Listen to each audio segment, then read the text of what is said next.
આજે પત્રકાર પરિષદમાં સૌ પત્રકાર મિત્રોનું સ્વાગત કરું છું। બોટાદમાં લાઠીદળ ગામ ખાતે ખૂબ જ દુઃખદ ઘટના બની, જેમાં 7 કરતાં વધારે લોકો ઇકોમાં સવાર હતા, જેના મૃત્યુ થયા છે અને મોટાભાગના જે લોકો મૃત્યુ પામ્યા એમાં મહિલાનું પ્રમાણ વધુ છે। ત્યારે આજે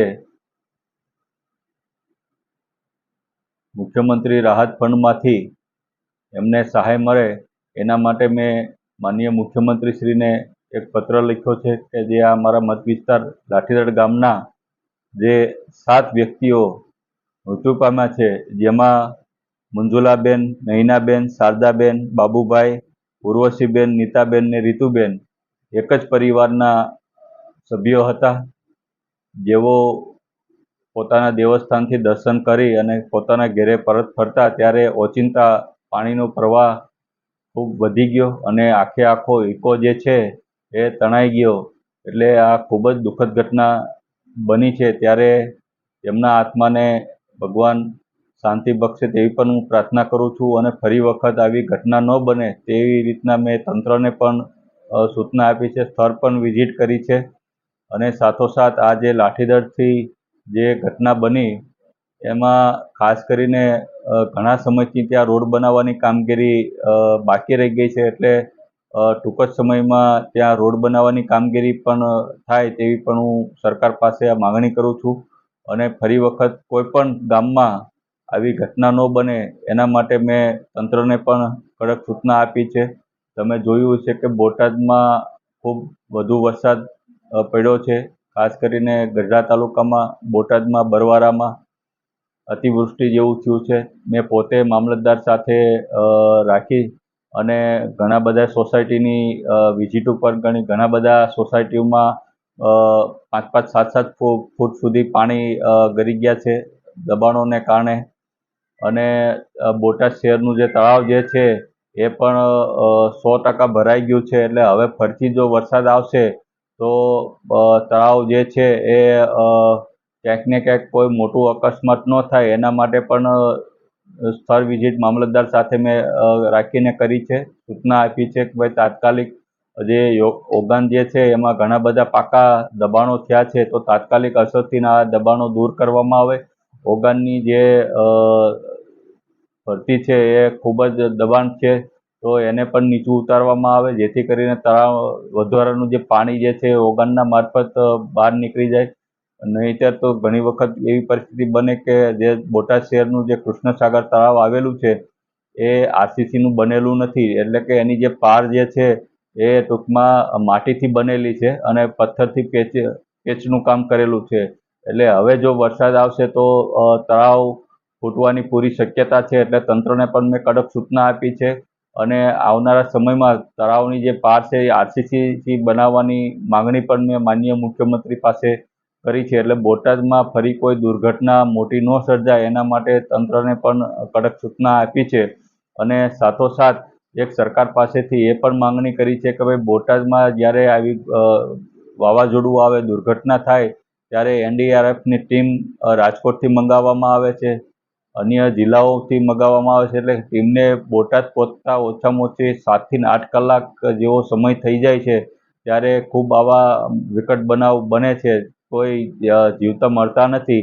એટલે એક બોટાદમાં કાયમી એક એનડીઆરએફ, એસડીઆરએફની ટીમ અહીંયા કાયમી બોટાદ જિલ્લાને મળી રહે તેવી પણ મેં પત્ર લખી અને સરકાર પાસે માગણી કરી છે। જેના કારણે પાણીનો પ્રવાહ ખૂબ ગામમાં ફેલાય છે, તો એ દબાણો દૂર કરાવવા માટે કોઈ કાર્યવાહી થશે ખરી? ચોક્કસપણે થશે। મેં આજે શહેર મામલતદાર સાથે રાખીને વિઝિટો કરી છે, પ્રાંત સાહેબ પાસે પણ મેં વિઝિટો કરાવી છે। એટલે જેટલા પણ દબાણો ઉતાવળી નદીમાં જે થયા છે, નદીનું પુરાણ ખૂબ થઈ ગયું છે, જે પ્રમાણે નદીની ઊંડાઈ હોવી જોઈએ એ ઊંડાઈ રહી નથી। એટલે જ્યારે વધુ વરસાદ બોટાદમાં આવે છે ત્યારે ઉતાવળી નદી અને મધુમતી નદી એ પુરાણના કારણે આખું પાણી જે છે એ શહેરમાં પસરી રહ્યું છે. એટલે વહેલી તકે જે ચીફ ઓફિસરે ખરેખર જે કામગીરી પ્રી મોસમની કરવી જોઈએ એ ખરેખર પેપર ઉપર કરી છે, નહીં કે રિયલમાં. એટલે ક્યાંક ને ક્યાંક છતી બોટાદ નગરપાલિકાની આમાં ચોક્કસપણે જોવા મળી રહી છે. મોટાભાગના જે નાળાઓ જે છે એ ચોકઅપ અવસ્થામાં જોવા મળ્યા છે. મેં સ્થળ વિઝિટ કરતા અત્યારે ખરેખર આ બધી કામગીરી ચીફ ઓફિસરે ઉનાળામાં જ કરી નાખવી જોઈએ પ્રી મોસમની કામગીરી, પણ કોઈ જગ્યાએ કાગળ ઉપર કરેલી છે, પણ કોઈ જગ્યાએ હકીકતલક્ષી આ કામગીરી ચીફ ઓફિસર દ્વારા કરવામાં આવી નથી. એટલે આગામી સમયમાં સરકારને પણ રજૂઆત કરવાનો છું કે તાત્કાલિક આવા ચીફ ઓફિસર ઉપર કાયદેસરના પગલાં ભરી અને આની ઉપર કાર્યવાહી કરે. આ અતિવૃષ્ટિ વરસાદના કારણે સ્થળ મુલાકાત લીધેલી કરી બોટાદ પ્રોપરમાં, કે જ્યાં જે લોકો આ ઘટનાથી પેલા થયેલા છે, એની કોઈ મુલાકાત કરી તમારી? આજે મારી સ્થળ મુલાકાત હું અને શહેર મામલતદાર દ્વારા મોટાભાગના બોટાદ શહેરના વિસ્તારોમાં અમે મુલાકાત લીધી હતી. જેમ કે આપણે ભાવનગર રોડમાં પાટીદાર રેસિડેન્સીમાં ગયા હતા, ત્યાં પણ મોટાભાગના મકાનોમાં 2-3 ફૂટ સુધી પાણી ભરાઈ ગયા હતા. એ બાજુમાં જ સોસાયટી આવી રામનિધિ, ત્યાં પણ 4-4 ફૂટ સુધી પાણી ભરાઈ ગયા હતા. મોટાભાગના મકાનોમાં જે લોકો બહેનો મને રજૂઆત કરતા હતા કે ભાઈ એનું જે ઘઉં, ચોખા, અનાજ બધું પાણીમાં તણાઈ ગયું હતું. એક બેનનો તો આખો એની દીકરી જ્યારે કરિયાવર આણું તેડવા આવ્યા એનો આખો કરિયાવર પણ પાણીમાં તણાઈ ગયો હતો. આવી ઘણી બધી ઘટનાઓ બોટાદ શહેરમાં બની છે. એટલે નીચાણવાળા જે વિસ્તાર જે છે એમાં 4-4, 5-5 ફૂટ સુધી પાણી આવી ગયું છે, જે ખરેખર ન આવવું જોઈએ. એ મુખ્ય કારણ જે છે એ ગેરકાયદેસર દબાણો જે બોટાદ શહેરમાં ખૂબ મોટા પાયે ઊભા થયા છે. એટલે ચીફ ઓફિસરને કડક સૂચના આપી છે અને ખરેખર આ ઘટના ખૂબ જ દુઃખદ છે. કારણ કે જે રીતના બહેનોએ મને વાત કરી કે સાહેબ અમારે મોટાભાગની ઘર વખરીઓ ઘરમાં પલ્લી ગઈ છે, હવે અમારે શું કરવું. એટલે મને પણ દુઃખ થયું છે. એટલે કે ફરી વખત આવી ઘટના ન બને એના માટે મેં શહેર મામલતદારને સ્થળ ઉપર વિઝિટ કરાવી છે અને કડક સૂચના પણ આપી છે. આ અતિવૃષ્ટિના કારણે ખેડૂતોને ખેતીની જમીનમાં પણ ઘણું બધું નુકસાન, તો એ લોકોની સર્વે કરીને વળતર મળી રહે એવી કોઈ કાર્યવાહી કરશે? હાલ અત્યારે મોટાભાગના ટાઇટમ છે, ગોળકા છે, એટલે એ બાજુના ગઢડાના જે પીપરિયાના જે ગામો છે, આજે પણ ખેતરોમાં 2-3 ફૂટ સુધી પાણી ભરાઈ ગયા છે. હજી પણ પાણી ઉતર્યા નથી એ કેરી નદીના. એટલે જ્યારે પાણી ઉતરશે ત્યારે ચોક્કસપણે હું આનો સર્વે કરાવીશ અને જે કાંઈ ખેડૂતોનું જે ધોવાણ ખેતરો થયા છે એમાં ચોક્કસપણે હું સરકાર પાસેથી સહાય માંગીશ.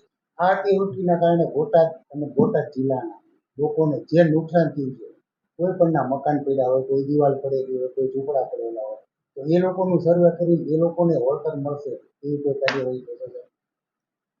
મારા ધ્યાનમાં હજી મકાન પડવાની કોઈ ઘટના આવી નથી, પણ ચોક્કસપણે જો આ કોઈ ઘટના જો બની છે તો ચોક્કસપણે હું એને સહાય મળે તેવો પ્રયત્ન મારા તરફથી ધારાસભ્ય તરીકેનો રહેશે. પણ મારા ધ્યાનમાં આ જે અતિવૃષ્ટિના કારણે ટાઇટમ આજુબાજુ, ગોળકા આજુબાજુના, જે પીપરિયા આજુબાજુના, જે ગઢડાના તાલુકાના જે ગામો છે ત્યાં આજે પણ 2-3 ફૂટ સુધી પાણી ભરાયેલા છે. એટલે ખૂબ જમીનનું ધોવાણ થયું છે.